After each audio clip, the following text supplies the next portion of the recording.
Hey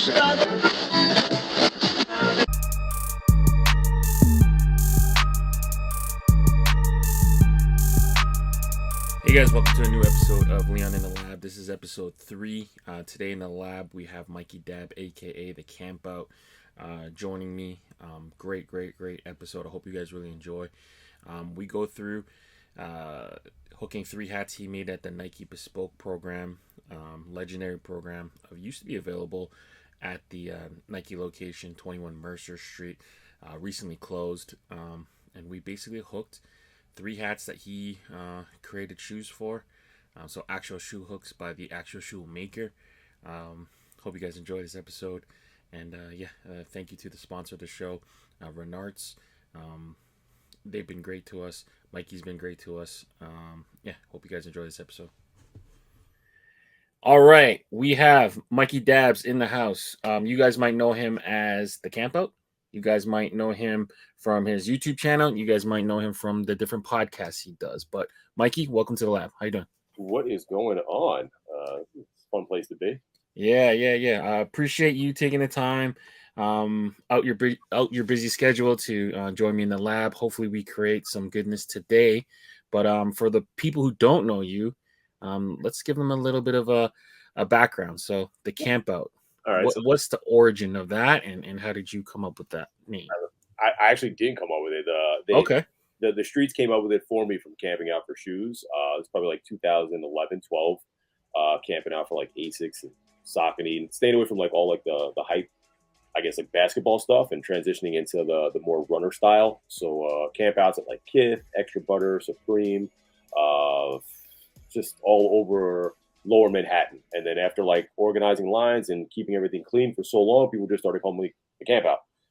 You'll see me use the 0 a lot, and that's like kind of like my transitional piece that like lets you know like I'm before the line starts. I'm not number 1, I'm 0. So I'm always kind of like laying in the cut. I did that for probably like 6 or 7 years, just like camping out and like running releases for stores and lines and orchestrating. So Campout kind of stuck. My name is Michael D'Abraccio, like doing like the government, but everybody kind of calls me Mikey Dabb also. So that's kind of where you know me from that also. Nice. So we did campouts for a long time, and then I got a shot doing a podcast with a couple of friends. We were just like doing sneaker stuff together, and that was United Souls. United Souls was a YouTube channel that we ran for like 4 years, and then I transitioned into the Breakdown. Breakdown transitioned into Hype Beast podcast, which was on Hype Beast Radio, if you guys are familiar with that one. And then everything kind of like continued on from there. So I run my own brand, which is the Campout brand, and now I'm the general manager for Renarts, the sneaker store, sister store to Extra Butter. Nice. We'll get into Renarts a little bit later, but in terms of the lineups, what is like the most either like legendary or crazy drop that you can remember being a part of? There's a lot. One that I didn't run that was like super wild was the Fragment Air Jordan 1, the first release that they did at Flight 23. It was like, I don't even know, 11 o'clock at night. They randomly said they were going to drop tickets or wristbands at the new Flight 23 store on 34th Street. And at the time, like if you were in the streets of New York, you knew like I like had an accident, so I had a cane. So like everybody used to see me, like I would like hustle to releases with like a cane, just like hopping along to like get to stuff.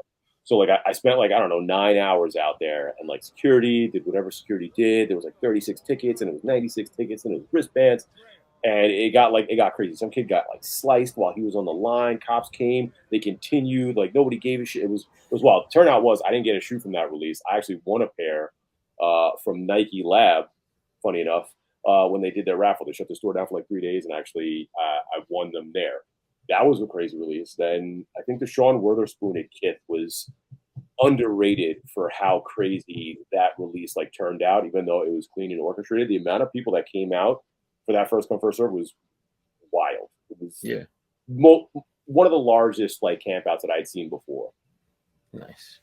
Yeah, it's just it's some of the stuff you see in the media with the lineups and stuff like that. Like people always talk about like the staple Nike drop, like it being just a frenzy and stuff. Just for you being able to see it firsthand and kind of witness some of that kind of craziness, like I'm jealous of it because in Toronto we don't really have lineups like that. We barely even get shoes like that. So it's always cool to watch, the culture from far. But yeah, you definitely meet some characters when you're out there, and everyone kind of knows everyone.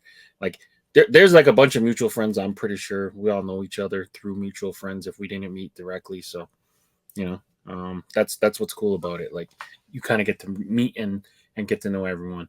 It, Um, it definitely used to be more of like a camaraderie thing. Now it's a little bit yeah, wild as a resale, but like back in the day, like 2012 through I'd say 16, when you went to camp out, yeah, you met people, you went to bars together during the camp out, you guys checked in together, like everything was smooth and cool. Like I made a lot of like long term friends through camp outs. yeah, definitely in my short lining up for Jordan days pre raffle.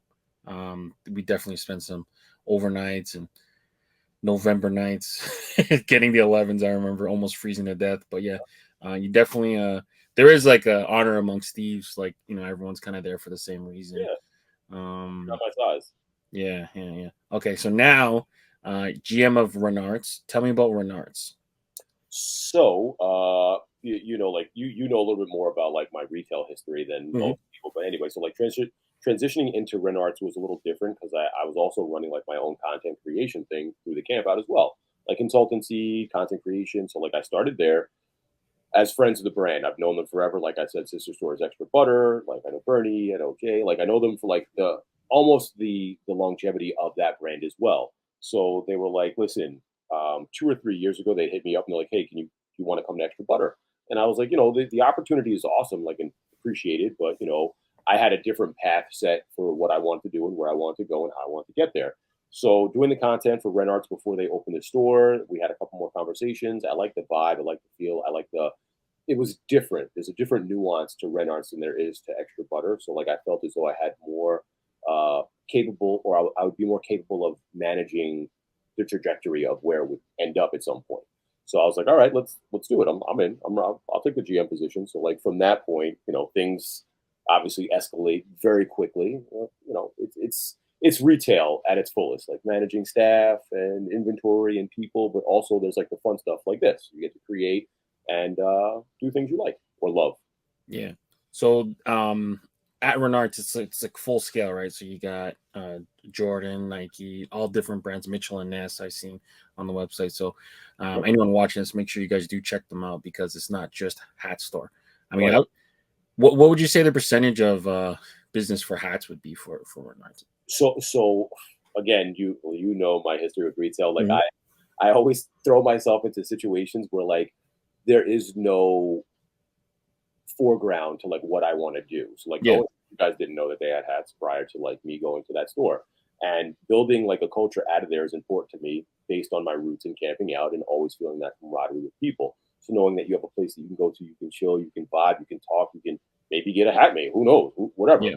Like having that was important to me. So knowing that they didn't have it was structurally sound. At this point, we're probably talking like a low number, probably like 15%, 18% of like the Okay. number, like gross overall for hats. But of course, like that'll grow. It takes time. I'm not like rushing. I don't need to be like, guys, come. Like, Yeah. Yeah. it'll all come in due time. Yeah. Well, hopefully, whatever we create here will help you guys. I'm excited. We're doing a cool thing, so we'll let people know. But these three hats that we potentially create today are based on three shoes that you've made in the past. So the Nike Bespoke program. Tell me a little bit more about that. I know it vaguely. I know that was kind of like Jay Tipps's claim to fame. Not really claim to fame, but he did it originally. Yeah. Got kind of became kind of like a viral thing. You've gone through the same program and came out with three pieces. So tell me about that. So Nike Bespoke, I mean, has traveled through different locations, but its last location was obviously 21 Mercer, back room. It's like a kind of if you know type of deal, and it kind of grew exponentially. Most people know about it now, so it's not a big deal. But if you know type of deal. So basically, what happens is you go in there, there's back room, there's Air Force One high, Air Force One low, and an Air Max One. Are the three models that you get to pick from? I can go down the. I'll show you the shoes at some point, but like basically you start from top to bottom, from lace grommets down to midsoles to outsoles. There's 4 different sections on the outsole if you're doing an Air Max 1. The one full gamut on the Air Force 1, high and low.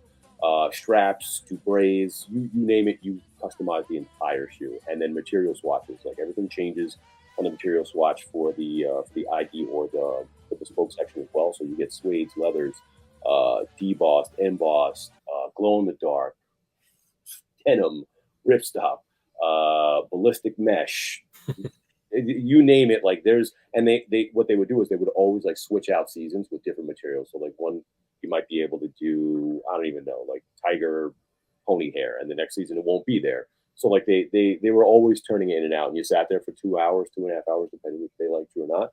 And you designed the shoe, and then they gave you all the extras and stuff, which I'll show you when we get there. Yeah. All right. Well, that's a pretty good breakdown and background to that. So yeah, I guess we can get right into it. What's the first shoe we're gonna hook today? So I'm gonna start with the way I sent it to you. So I'll start with the first one I did. Mm-hmm. The black and red will be in the middle. What I'll do is I'll show you the whole box. So both box, little details on the bottom here. It's my details, so I'm not going to show it to you. Top comes off. They, again, depending on if they liked you or not. So these are extra insoles that go into the shoe. These were a paisley print. I couldn't decide, so like I just went with both. I'll take them out and show them to you. So they're still like attached to the wax paper. So like the glue is still fresh that you can press to the inside of the shoe. But that's pretty crazy. So that's those are the insoles that I chose to swap with. This side I'll fix that later. This is the first shoe that I ever designed for with the Bespoke program. Try and get a little focus in there. Obviously. Oh, custom logo. Okay. So this is actually denim. This top heel. This is just a premium leather on the bottom half here. Baseball stitch in the pink. I like blue and pink on this contrast for some strange reason, but you can see that there's 2 different sides here. So the lateral side, medial sides, all soft brush hair suede. I did a cotton canvas for the top of the toe box, suede nubuck towards the front cap here. Pink hit on the mini swoosh, added the mini swoosh. I got another detail custom hit on the top. Very sweet on the inside, and then a nubuck as the rest of the liner. I'll take the shoe tree out. They also come pretty dope shoe trees. So obviously Nike. Yeah. The Nike get your money's worth. Damn. Yeah, I mean, like $11. But I think what did I do in here? I did cork. I think I might have did cork. You can't see the cork too well anymore, but I did cork on the inside. Super comfortable, and then you can see down inside the shoe also a little bit. I'm trying to turn it. Yeah, that pattern. Yeah, there's like another pattern on the. I'm trying to see if I can. Yeah. We got paisley pattern on the inside as well, which isn't the footbed. That's why I needed it anyway. I'm trying to see. There's 3M hits on the swoosh on this side, 3M hits on the underlay of this swoosh, and both shoes are a little bit different. Don't mind the laces being out. So we did. Yeah. So that was the first. Oh yeah, and then the outsole. So you could design the outsoles also. Obviously they've been worn, so obviously translucent pink. You did navy on the bottom. Everything kind of stays the same, and then the bubbles are 2 different bubbles. So one gray and one pink. So not your regular Nike ID. Just in case you thought it was an ID, like I had to like throw some loops in there. Yeah, no, that's awesome. All right, well, let's get to work. So I'm gonna pull the colors we're gonna need to work with. All right, we are getting here to our first fast forward. This is just us picking the colors for the shoe. I hope you guys are really enjoying this episode. This was a really fun process to kind of get in the lab with Mikey. But yeah, this is just us picking colors. So that's not the most exciting thing, so we're going to fast forward through it. Enjoy the rest of the episode, guys.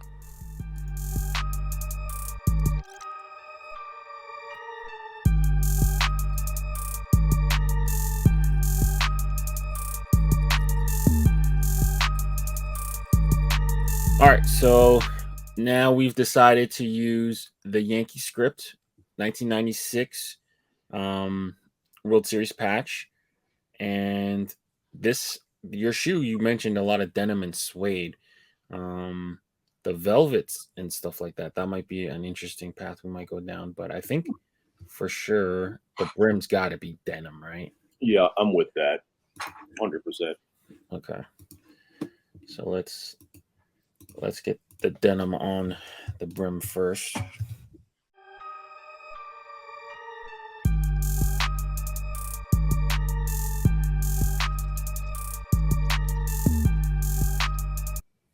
All right, I think we're in. All right, denim brim. Yes, I like it already. All right, and we need off white because you use sail, right? Yep. Off white mandatory. This is gonna be off white hat, you think? That's a good question. I Or mean, maybe off white front panel, maybe. off white against that denim is going to look fucking amazing. Yeah. I think you could probably go off white if you wanted to, because there's enough calm tones across the entire shoe to kind of mimic that. Oh, you have the shoe up there anyway. Yeah, there's enough calm tones across the entire shoe to kind of embody that feel. I almost feel like if we use off white on the whole crown, there's almost not enough color. So maybe it might just be off white front panel. Maybe. You want to do the front two and then do the either the morning mist or Yeah. Something like that. So at least it gives the hat more color. it's gonna indicative of the Yankees anyway, so it doesn't matter. Fine. Mm-hmm. Okay. Let me get the off white.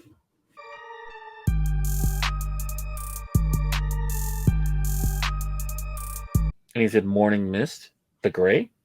The darker one, yeah. All right. I like that. And then maybe a color pop on the button. What do you think? Maybe the pink or one of the blues? You talking about the button, or are you talking about the the button? The button. I would probably do one of the blues. I'll save the pink for inside the logos. So here we're just finalizing the button color, and I'm also playing with the eyelets for some unknown reason. But yeah, I'm just gonna let you guys see this in fast forward view. And then for the front logo, we ended up going with the pink glow outline and light navy fill.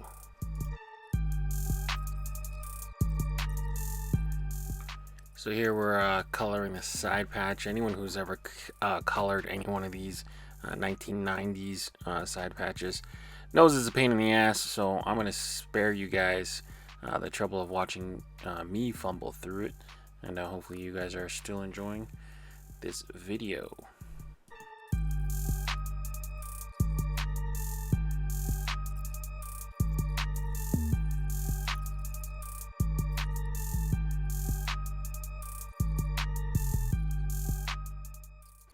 Alright, this is the part of the video where Mikey suggests that we change the denim visor to the denim button instead, and then we switch the visor to a navy suede material, and then I take the 2-view mock-up and turn it into a 4-view mock-up. Hope you guys are enjoying the video still. Alright, there you have it. Hat done. We got the Yankee script at the front, pink outline, navy. We're going to go with the suede brim, which is extra fancy. Denim button. I think it matches the shoe perfectly. What do you think? I'm in there like swimwear. I'm a fan. All right. So locked in design number 1. I guess let's move on to design number 2. Let's talk about it. All right. This one I have a little bit more detail for you. Let's go black and red joint. So this was the second. I'm not gonna do the whole boxing again, but I have more of the details. So this one went into the lab and a little bit more sentimental than all the other ones because like my mom had passed away in 2013. This actually marks the 10-year anniversary at the end of this month, June 29th. So her favorite color was red. So I wanted to do something for her. So this is from the Bespoke Lab, the printout of the actual shoe when we finish it. Sorry for fidgeting. We'll get the materials. So they give you all the materials from the shoe as well. So whatever you design, your debossing, ballistic mesh in black and red. We got what is this? Rockbuck in black. We've got Rockbuck in red. We've got Ballistic Mesh in black. It's missing one or two, but whatever. Red suede and then a red 3M. It's missing a few of the debossed because each swoosh on the shoe, which I'll show you in a second, is different. But we'll get into that in a second. Like I said, extra laces in this one, red, obviously. I'm just going to move this out of the way. And then the other thing they give you in the folder is a full breakdown of what materials are where on the shoe. Yeah, like your vamp. It tells you where the stuff is located, your name, the date the shoe was created. This was June 14, 2017. The size of the shoe, and blah, blah, blah, blah, blah. So we'll close this up for a second. I'll show you the shoes. Crazy. You get all those extras.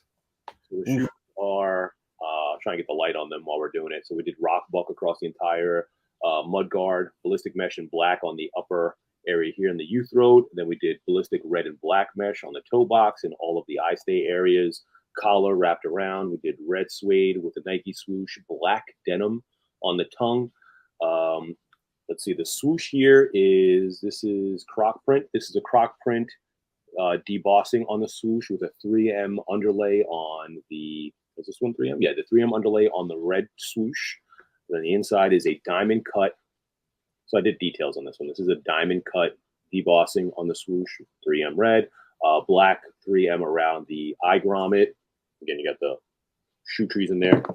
The other shoe, obviously, try and get the color on there. This is I want to say Python. This is the Python debossing. See a little bit.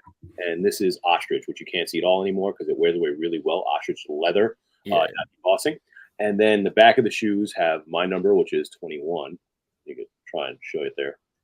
It'll do something at some point. 21 is mine, and then 29 is my mom's birthday. Oh, man. On the back there. And that's black cork on the back heel cup area of the shoe also. And then cork on the footbed. Again, cork is just super comfortable. And then a smooth black leather on the inside liner. This will be a little bit easier to design with, I will say that. And then we got black translucent on the outsole, red, and then black. All right. One thing I noticed, would you consider yourself more a sneakerhead than a fitted collector? Yeah, right? So, like, it's, we'll do this real quick, right? I've been bald since I'm like, I want to say 22. Okay. I did construction before that, so I've always worn hats, like always. Okay. And fitted were always like my go-to because I didn't like the adjustable stuff. Like, so I've always worn fitted hats. I never saved them like I do now. I used to wear like 6 or 7 summertime. It was always 4 or 5 white hats. I was like, New York shit, Air Force Ones, Timbs, all that white hat. That was the move. But I probably have like 60 or 70 hats from the past 20 years that I still have that I just like keep and lay around. Sometimes I'll pull them out and I'll throw them on the Instagram. But I've definitely never collected hats the way that I collect shoes.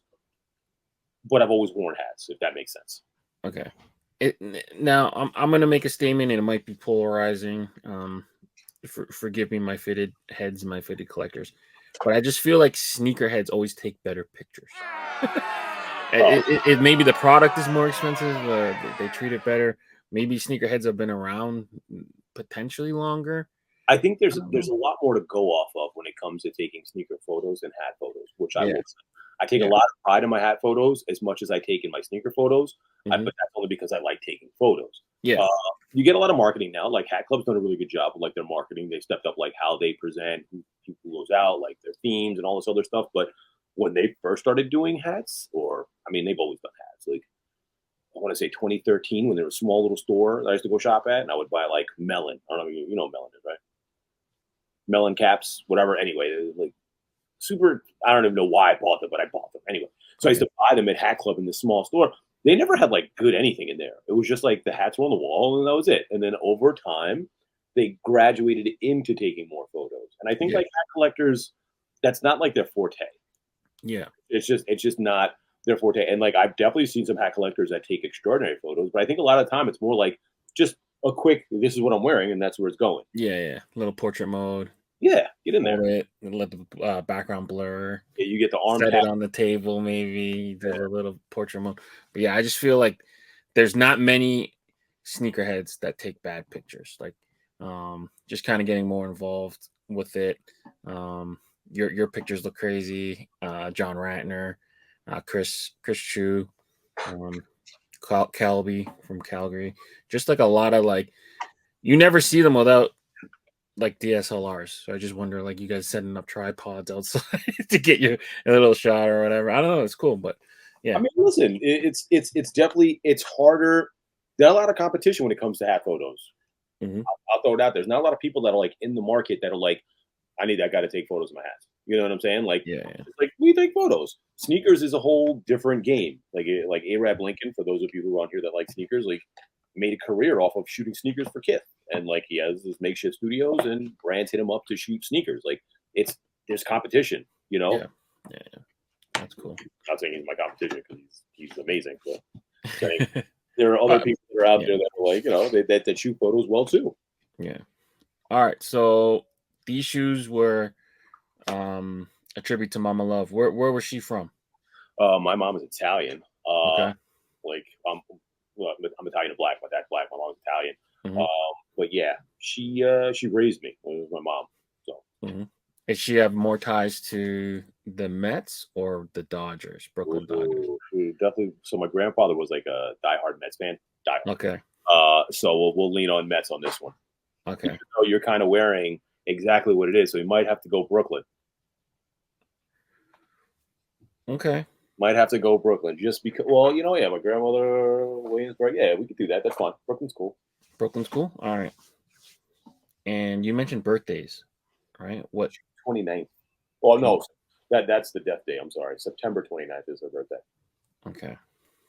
Because for Brooklyn, there's a couple significant dates, right? So there's the 1949 All-Star. There's also the 1955. She's 53. Yeah. We can do the 55. That's close enough. Yeah. All right, let's pull that.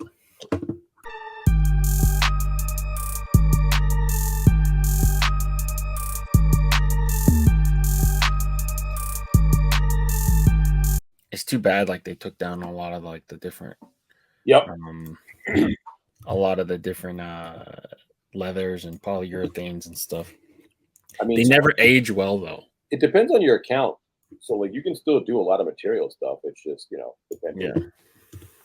But they might need you to do like a design lab or something. Yeah, that's fine. All right.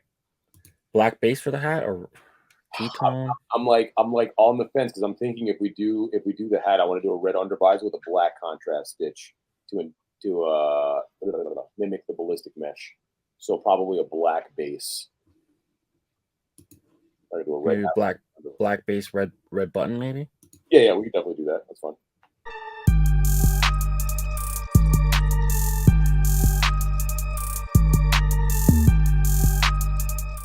There's no.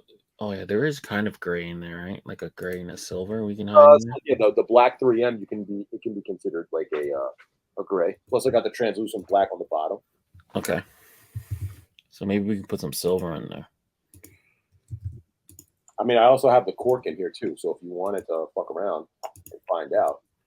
Oh yeah, the cork's got to be in the. You know what I'm saying? Do the side patch or some shit. In the background here, like that cork color. Yeah. Should we leave this white? No, this got to be red, right? You're like super zoomed out. Oh, hold on. Get me in there. Put me in, coach. All right, let's go. Let's cook. Oh yeah, no, let's clean. I mean, you could even if you wanted, you could probably do silver metallic back there to replicate the 3M status. Yeah. So I'm thinking this gray is metallic silver. Yeah, I'm with that. And then this off-white color. You maybe do a cork. Yeah, you can sample the color that's on the shoe block on the shoe tree, and whatever matches up to that in the catalog, which is right here open for me. Walnut might be too dark. Oh shit! All the good colors are gone. Wheat. Yeah, like that wheat. Yeah. Wheat would probably work best. Wheat or the light bronze, but light bronze might be a little too dark. Like copper is too dark, right? Yeah. They do the wheat. The wheat's fine.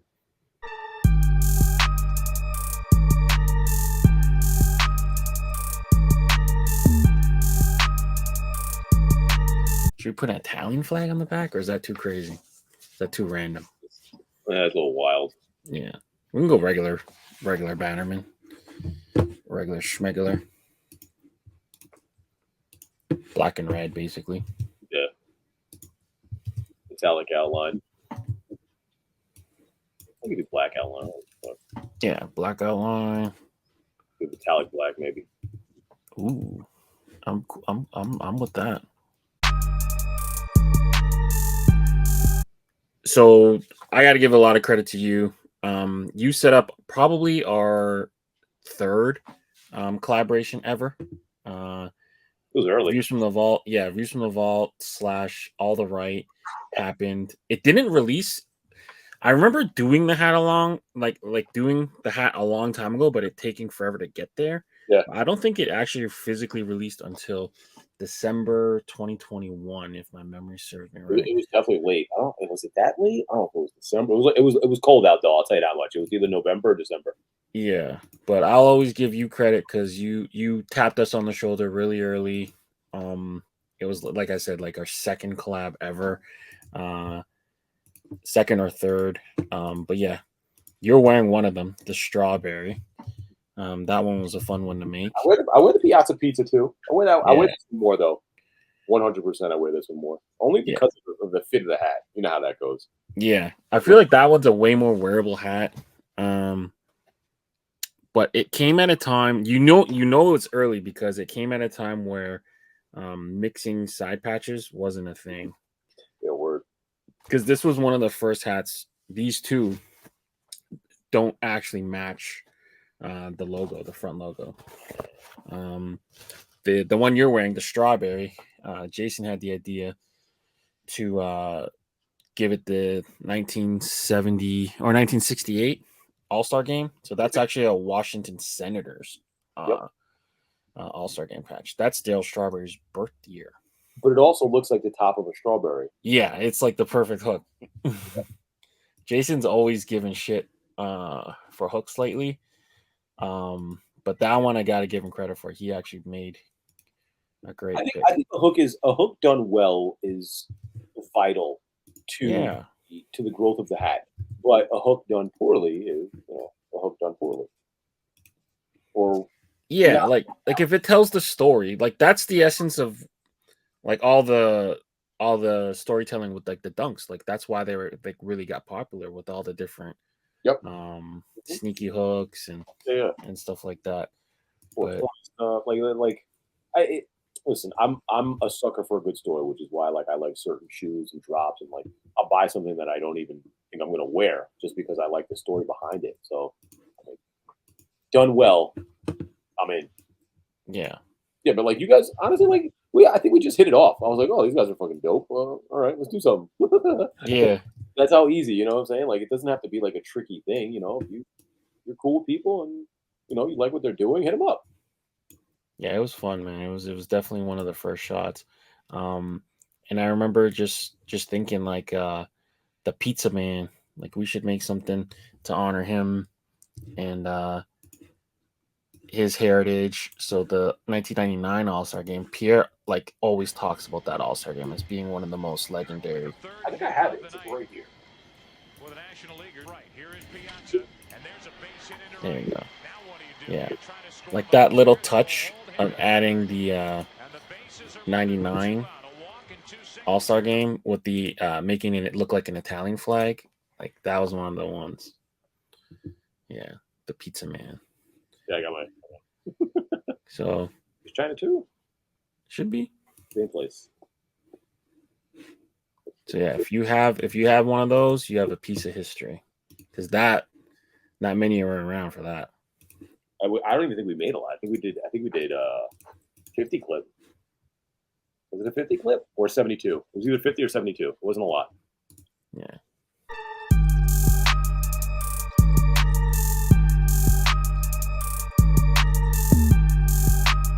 Black guts? Nah, white guts. Nah, black guts.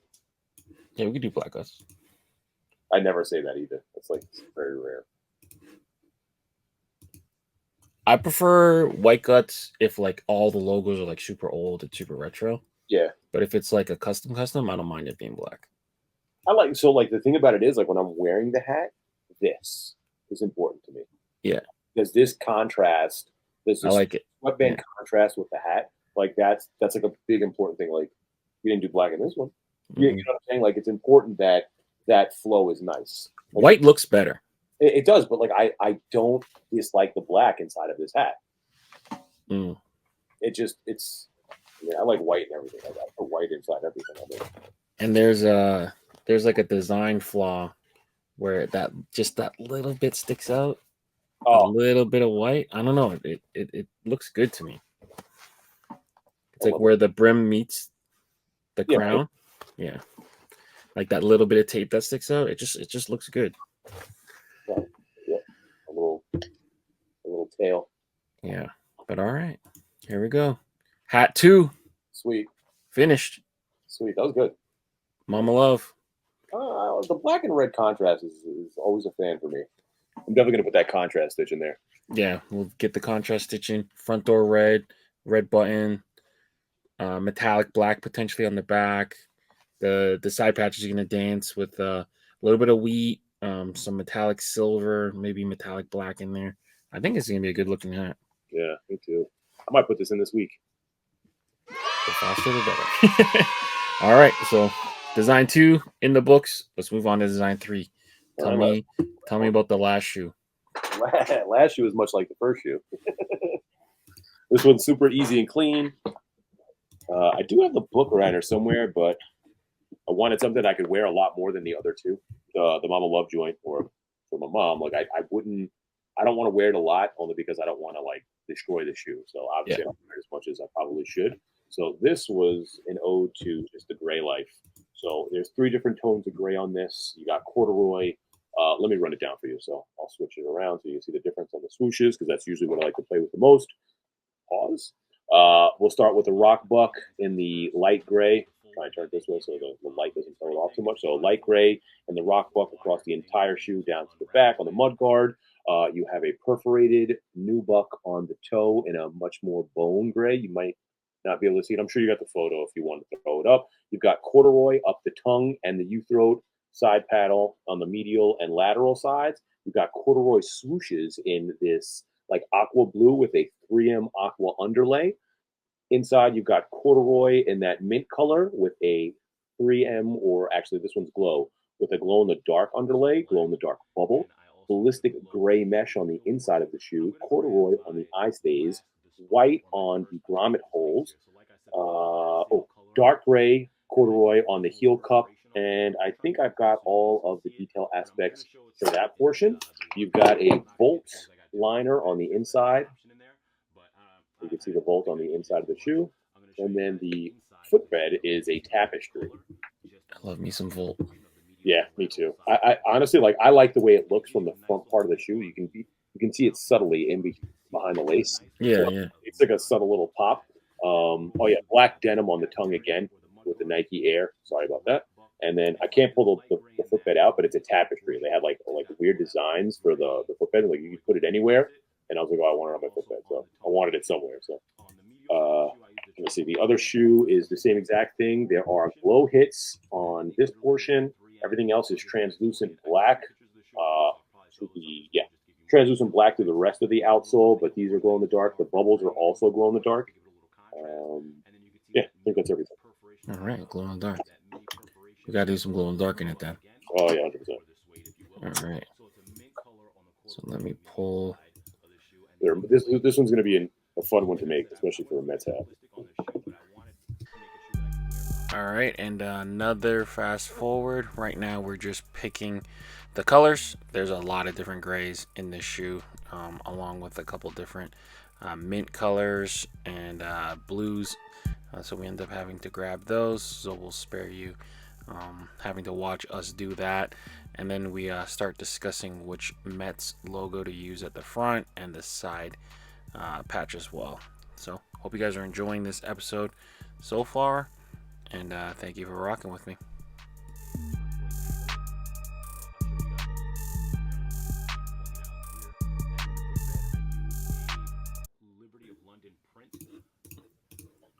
Like stone is like the lightest gray you can get. Yeah. Before you get to off-white. And then one of these grays.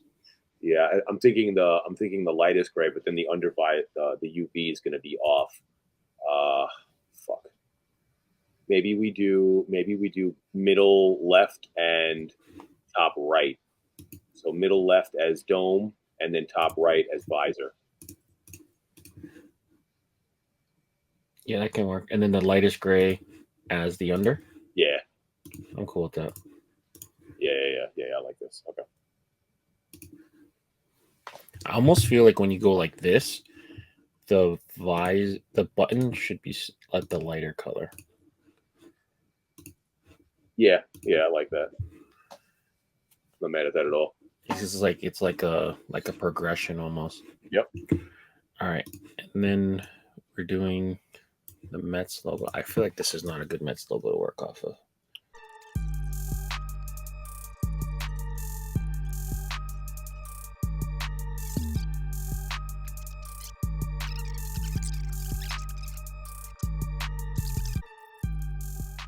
So right here, we end up calling a quick audible. We ditched the Shea Stadium patch over fears of it not being able to get approved. We end up switching to the Mets 40th anniversary 1962 patch. And then you'll see me here move the mock-up from the 2-cap view to the 4-cap view. Hopefully you guys are enjoying this. Fast forward.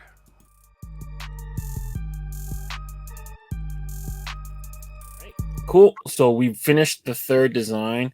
We're going to go through a quick review on what we've done so far. So hat change. Oh, okay. That's a good one right there. So the first hat based on the first shoe. Great picture, by the way. There we got the Yankee script. Two-tone. Seeing it again. This is a good one. Settled back in for me.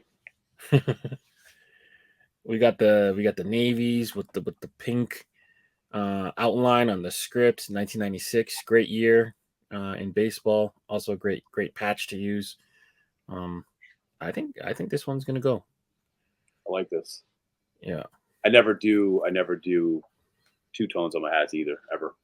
No. Not two tone, but like the rail. The is that what it is? Rail. Yeah, they call them. Well, what usually it's white panel. Yeah. Yeah, but they call it rail because there's like a contrast stitch line that looks like a rail of a train or whatever. Yeah, rail hat. I like them. I never do them. I never design them ever. So that makes me feel better. Yeah. I like the way this looks. There you go. This is something different. It's gonna match your shoe perfectly. Hat number 2, the Mama Love. Black red. We got the Brooklyn front door red, same red the Bulls use. 1955. Wheat. Side patch has hints of metallic silver. All around strong. Fan of this. And then the third, we got the Mets. Anything white you see will glow in the dark. 2 shades of gray. The seafoam, the lighter color blue. I think this hat's beautiful too. Yeah, I'm a fan of this. Guess we're getting a triple pack. 3-pack at the store. I mean, we just have to check with the boss, right? You're the boss. So. You're around here. Are we doing these? Yeah, we're doing those. All right. Yeah, perfect. Well, hopefully we gotta get some pins. We gotta get some pins, man. Yeah, we're gonna make the extras come with them. But yeah, I couldn't thank you enough for doing the show and kind of hanging out with me. This is a different experience in that this was more collaborative than most. Because you make hats. This is your actual day job. So that was a different kind of experience in the lab. I like it. I enjoy seeing other people work too, though. Like, yeah, it's nice to have that like camaraderie and be like, oh, you know what, it's a good idea. Yeah, and you know, most collabs sometimes I'm sure it's like someone hits you up for a collab and then they just hand you the homework like, here, I want this hat made. This was an actual, this was an actual.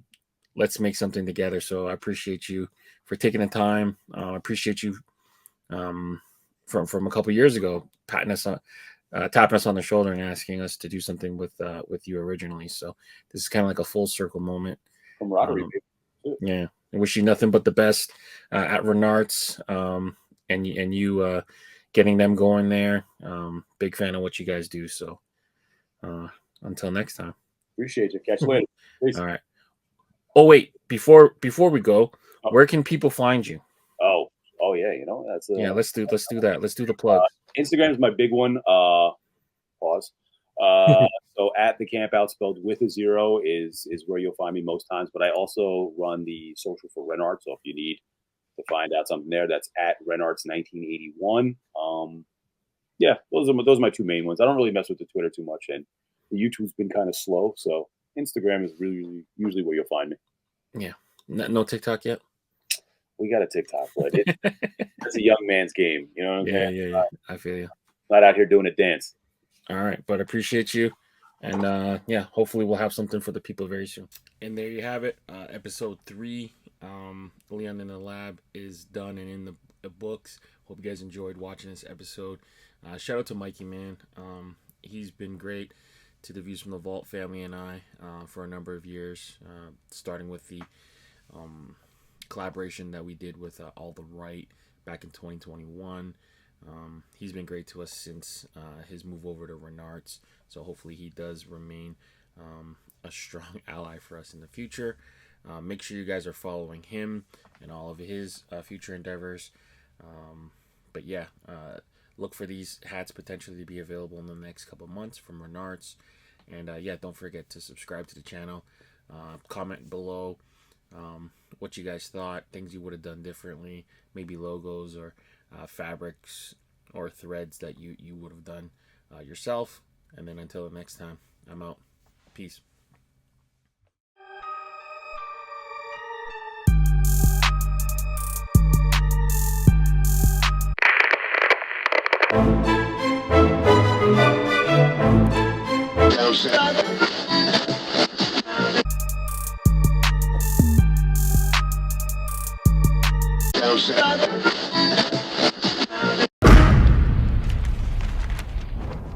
Brought to you by VFTV.